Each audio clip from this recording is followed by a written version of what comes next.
The US Secretary of State, Antony Blinken, he's now warned that the war between Israel and Hamas in Gaza could dramatically widen and threaten security in the wider Middle Eastern region. He held an urgent diplomatic meeting in Qatar. Have a look. Too many Palestinian civilians are suffering from insufficient access to food, to water, to medicine, to other essential supplies. Children, most of all. We continue to raise with Israel the need to do everything possible to facilitate the provision of humanitarian aid to Gaza, and I will do so again when I'm there later this week. Does this sort of foreshadow that the US might step up its involvement in the conflict, do you think? Well, look, they certainly don't want to, and I think they're right to be concerned of a broader war emerging from this shocking events of 3 months ago. Of course, Israel is surrounded by Arab nations who historically do not like it at all. I mean, so far they have not joined in the fighting, but there is always a chance that some of them, or at least some of the groups within them, will. And of course, Hezbollah being the main one there in the north in Lebanon. So the US should be very worried. Look, this has no easy solution. I think we all have to hope that Israel finishes its job as quickly as possible and destroys Hamas, and then brings the war to a conclusion. But I mean, personally, I'm somewhat sceptical that that's going to be a goal that's easy to achieve, and so I don't see the war ending soon.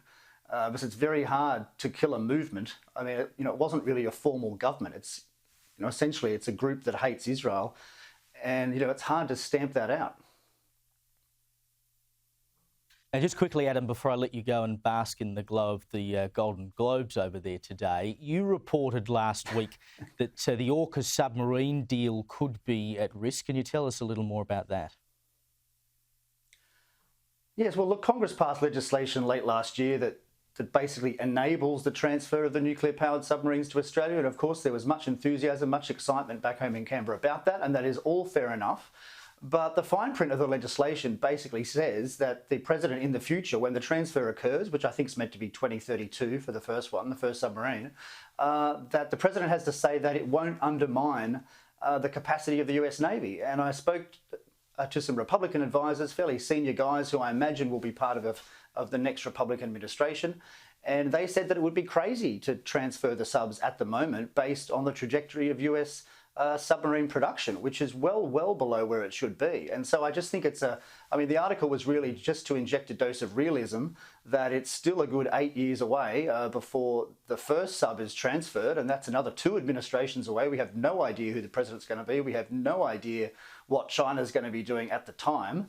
And so I just think we need to be realistic. We need to be cautious about it, and we maybe need to have some sort of contingency. Yeah, and here we are with a pretty ordinary defence capability ourselves. It would seem we're not the only ones. Adam Creighton, thank you so much for your time. Thanks, Caleb. Thank you.